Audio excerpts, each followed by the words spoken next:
నమస్తే, welcome to Padmini Ramya YouTube channel. ఈ వీడియోలో ఇంట్లోనే మైసూర్ పాక్ ఎలా తయారు చేసుకోవాలో చూసేద్దాం.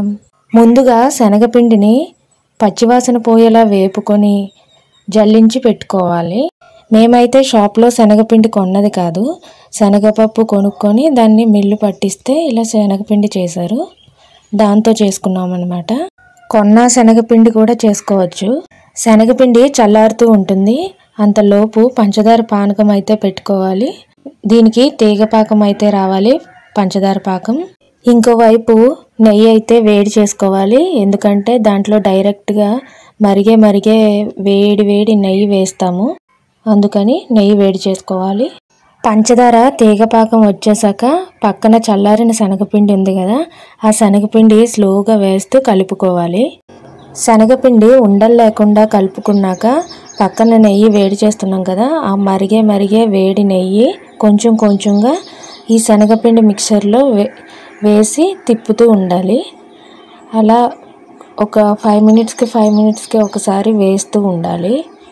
నెయ్యి కింద అడుగు పట్టకుండా మాడకుండా కూడా చూసుకుంటూ ఉండాలి. కొంచెంగా నెయ్యి వేసి కొలిది అది టెక్స్చర్ మారుతూ ఉంటుంది. అంటే ఫస్ట్లో ఒకలా ఉంటుంది, తర్వాత విరిగిపోయినట్టు కనబడుతూ ఉంటుంది. అలా ఇంకా నెయ్యి వేసే కొలిది చివరికి మొత్తం విరిగిపోయినట్టు అయిపోతుంది. అప్పుడు ఏం చేయాలంటే ఒక ప్లేట్లో ముందే నెయ్యి రాసి పెట్టుకోవాలి. ఇది వెంటనే స్టవ్ ఆఫ్ చేసి ఆ ప్లేట్లోకి ఈ మిక్చర్ మొత్తం వేసేసుకోవాలి. అంటే ఇప్పుడు షేప్స్ కట్ చేసుకోవడం కోసం అనమాట. అందులో మొత్తం వేసేసాక వెంటనే కట్ చేయకూడదు, కొంచెం సేపు అలానే ఉంచాలి, చాలా వేడిగా ఉంటుంది కదా.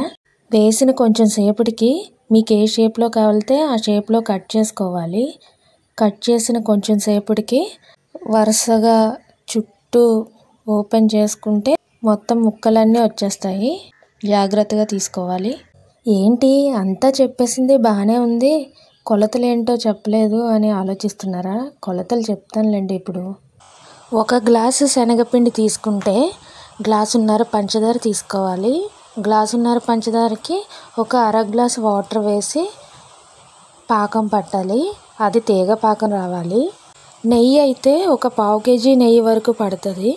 బయట స్వీట్ షాప్లో అయితే డాల్డాతో చేస్తారు, అదే మనం ఇంట్లో చేసుకుంటే మనం చేసుకున్న నెయ్యితోనే మన ఇంట్లో స్వీట్ చేసుకోవచ్చు.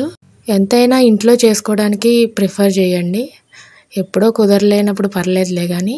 ఇవైతే టేస్ట్ చాలా బాగుంటాయి, అసలు బయట మైసూర్ పాక్ లాగా ఉండదు, ఇది చాలా బాగుంటుంది. మీరు కూడా ఒకసారి ట్రై చేయండి. ఇలా బయట కొనే స్వీట్స్ చేస్తున్నప్పుడు నీట్గా చేస్తారో లేదో తెలియదు కదా, ఇలా అయితే మనం మంచిగా చేసుకోవచ్చు.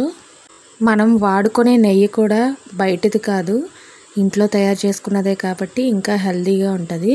అదే బయట నెయ్యి అయితే మనం ప్యూర్గా ఉంటుందో లేదో తెలియదు కదా. ఇలా నేను చెప్పినట్టుగా చేస్తే పర్ఫెక్ట్గా వస్తుంది మైసూర్ పాక్. మా ఇంట్లో ఎప్పుడు నెయ్యి ఉంటే ఇలానే చేసుకుంటాము మైసూర్ పాకు. మీరు కూడా ఇలానే చేసుకోండి, ఎలా వచ్చిందో కామెంట్ చేయండి. మాదైతే చాలా బాగా వచ్చింది, చూడండి ఆ పీసెస్ కూడా చాలా బాగా షేప్ వచ్చాయి. తీసుకునేటప్పుడు జాగ్రత్తగా తీసుకోవాలి, కింద అంటుకొని ఉంటుంది కదా.